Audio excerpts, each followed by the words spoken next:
So now, let's take a step back and take a look at how customers are experimenting with both maintenance and Agent Studio in their operations. Many of you probably know one of our customers, Pitney. They sort the mail and packages for over 90% of the Fortune 500 companies. If you've received a package or a piece of mail recently, chances are Pitney had something to do with it. Let's take a look behind the scenes of their operation.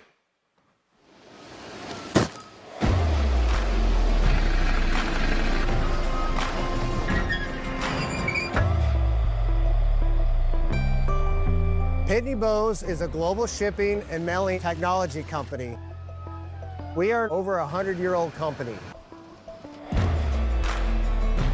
We help clients of all sizes mail smarter, reduce postage, and increase deliverability.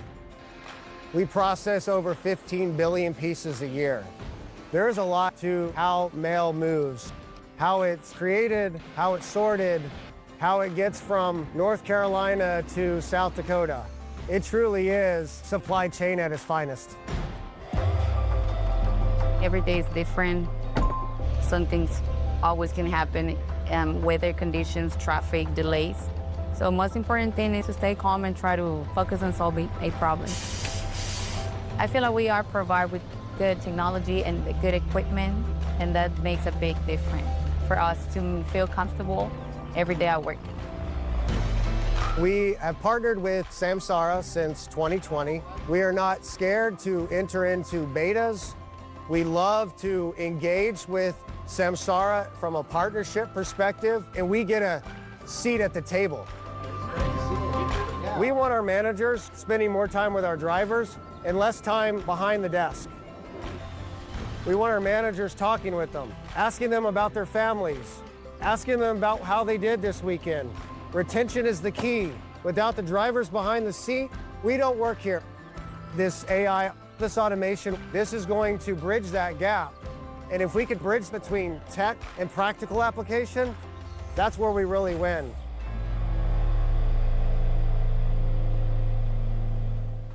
All right. Well, please give...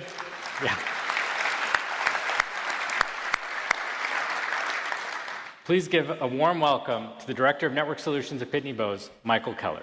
I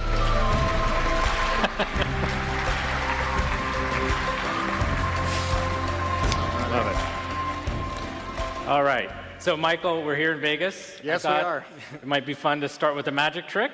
Okay, let's do it. Let's do it. Okay, so Michael's been in mail for a long time. He's seen a lot of packages, a lot of parcels, and I understand that you can take a zip code and tell us where in the U.S. it is. Okay, let's do it. We do it? Okay.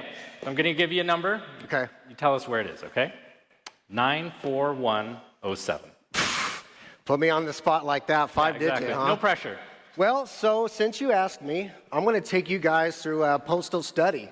So there's actually some methodology behind the madness.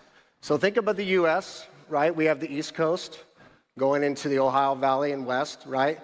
Zeros, ones, twos, threes, all the way down to Florida.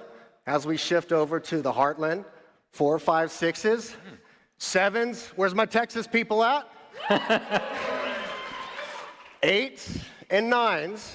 Do you guys remember the zip code? Who's got it? 94107. 107. Okay, so LA is 900. So we're working our way up to Northern California. Yep. Getting warmer. Am I getting closer? It's not San Jose or Sacramento. That's 9-5. I left my heart in San Francisco. It's amazing. Let's give it up for Michael. Amazing. All right, so on a more serious note, let's talk maintenance. Yes, let's do it. So you guys have a pretty big operation. I understand you work with a number of different partners. We do. Tell us a little bit about how your maintenance ops work.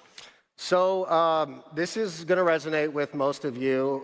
We are a hybrid fleet, so we do lease most of our Class 7s and 8s. We do own cargo vans and trailers. So it's a mutt, right? We have a lot of things going on, a lot of different partners. And the reality is that our maintenance program. Some of that is owned by our partners. Some of that is on us to manage, right? So there's a lot of different components, a lot of different vendors, different invoicing to look at, and it's just a lot. Yeah, and I understand you work with both like Penske and Ryder, for example, right?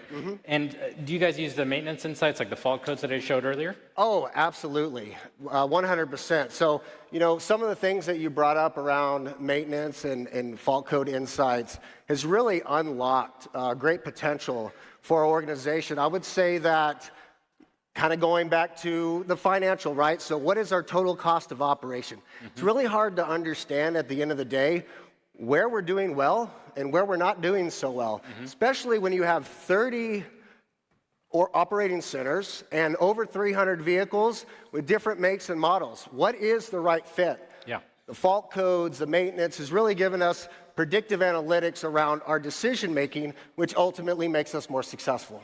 Great. And let's talk a little bit about the platform. You guys have been on Samsara for a couple of years now. For a while, a minute, yeah. And you've tried pretty much every beta we put out there. We're all in. Yeah. Tell us how you're using the platform more generally. So, you know, over the years, and, you know, if you kind of go back to the 2020, like I said in the video, we primarily came on board with Samsara because it was a great ELD platform. You know, low hardware, right? As the systems evolved from 2024 to 2026, we've really seen the platform and the ecosystem grow.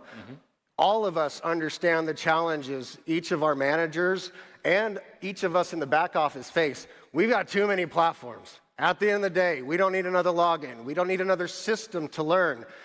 Samsara has done a phenomenal job in creating that ecosystem, so we have one place driving data into one center. That creates efficiency, that creates proficiency. Yeah. And our latest beta has been Agent Studio. I understand you guys have been playing around with that a little bit. Home run. Tell us a little bit about it. Yeah, so I mean, you know, let's be honest, AI, you know, and you know, I always say Terminator's coming any day now, right? So the reality is, for us, AI is great, but we don't really know. This is a new tool. We haven't read the instruction or the manual. And what I really like about the Agent Studio is the AI is only as good as the prompts you give it. We don't have to really think too hard about that. We've got some canned prompts. We can customize those prompts to give us the insight that we're looking for. And ultimately, and I'll tell you guys right now, there's so much on the toolbar. I start my dashboard visit right in the Samsara Assistant. I want to go to where I need to go without spending time. Is that in routes? Is that in maintenance? Where am I at? I'm just working with the AI. It's giving me the data. It's taking me to the right places. It either shares the link. It's a game changer. Game changer. Love to hear it. Okay, last one for you. Okay. Let's get the crystal ball out for a second. Okay. And I would love to get your take on where do you see all this going in the next, call it 12 to 18 months? Yeah, this is a tough one. I think we'll all resonate that. We have a driver crisis. I mean, at the end of the day, and I said it on the video, none of us exist without drivers in the seat. And Samsara has done a phenomenal job in meeting our managers and our drivers where they're at. But here's the reality. We need that generation behind me and you to get into transportation.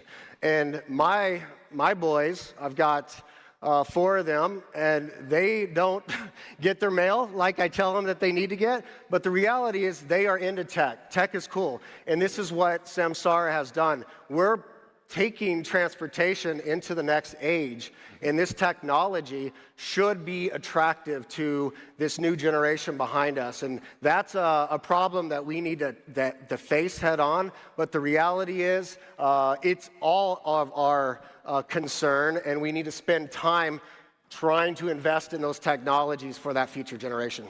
All about the people. I love it. Thank you so much, Michael. Appreciate it. Thank you. All right, give it up for Michael.